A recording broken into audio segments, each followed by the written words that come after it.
Thank you, Madam Speaker. I ask question number 77 of 2015 appearing under my name. The question is directed to the Honourable Minister for Lands and Mineral Resources. Can the Minister please briefly explain if the Ministry will consider improving and enhancing the Fiji Institute of Surveyors in order to alleviate the issue of lack of qualified and skilled surveyors in the country? Thank you. Thank you. The Honourable Minister for Lands and Mineral Resources. Madam Speaker, I rise to answer the question asked. The Fiji Institute of Surveyors, first of all, it's a professional body. They have their own constitution, which governs their membership rules and all that. I was trying to correlate that institute with the enhancement, the increasing of skilled labor in the survey field. But I'd like to elaborate a bit on what government is doing to alleviate this issue of lack of qualified and skilled surveyors in Fiji. It's a real issue. At the Ministry of Lands, we see it as a barrier to more efficient delivery of our services. To address that, we're tackling it at three levels. One is the review of laws relevant to surveyors. Government, if we had seen the budget for this year, there's an allocation for the review of Surveyors Act for Fiji. We are going to start preliminary works towards that. Secondly, it's the educational field. There is no tertiary institution in Fiji right now that is offering a degree in Bachelor of Surveying. We don't have that. What we do have is a diploma of surveying at FNU. The Ministry, to that end, is carrying out talks with the Ministry of Education to assist us in this area. And we are hoping, come 2016, we will have a Bachelor of Survey degree offered in Fiji in one of the tertiary institutions.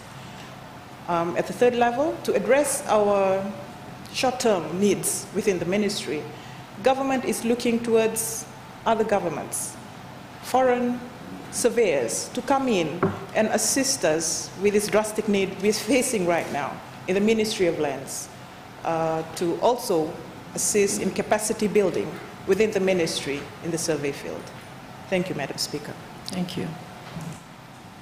Supplementary question, Madam Speaker. Supplementary question. I thank the Honourable Minister for the explanation. I would like to ask another supplementary question. It will be in two parts. One, survey is, the lack of survey is a critical issue in the country, not only with the Ministry of Lands. We need surveyors for the proper management of land in this country.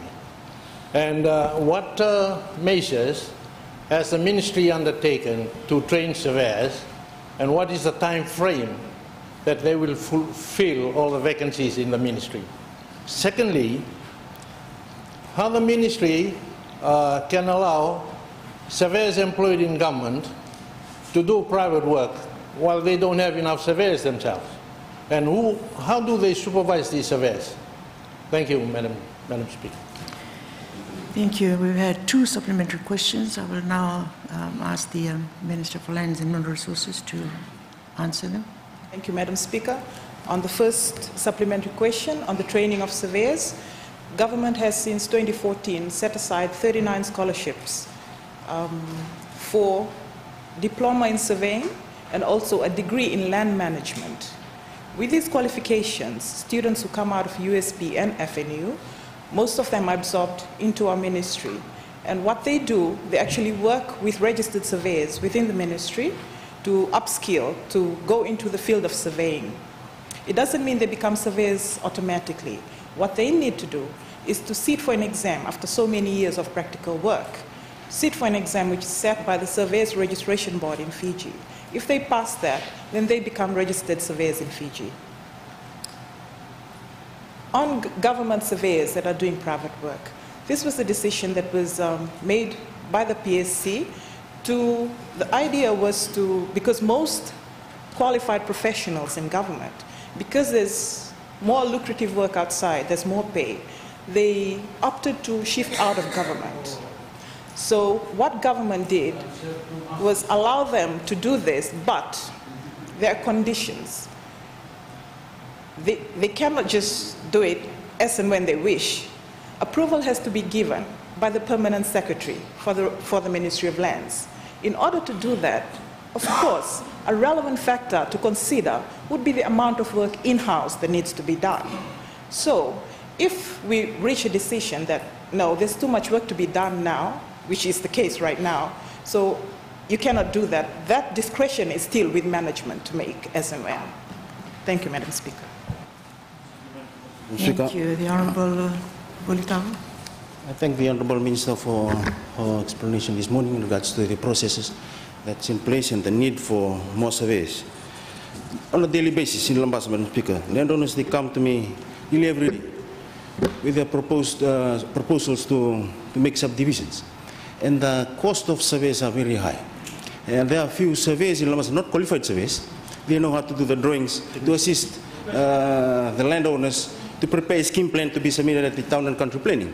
But normally they are certified, I'm coming to that, they are certified by surveyors in Suba. The question is, Madam Speaker, my question is, I'm coming to that. Listen to the question. Allow the Minister to hear the question.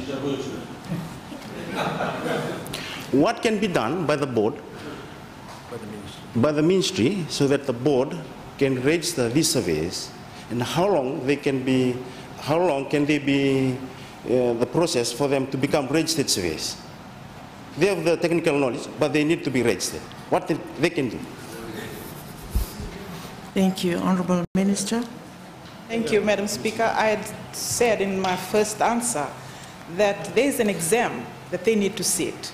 This exam is set by the registration board. Thank you. Continue, please, Honourable Speaker. Please continue.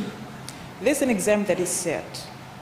They need to pass that exam before they can become registered surveyors. That's a requirement. They don't just become surveyors by doing a few surveys. There are standards to implement, which is why government is looking at the laws in relation to these standards. It's very important to do that.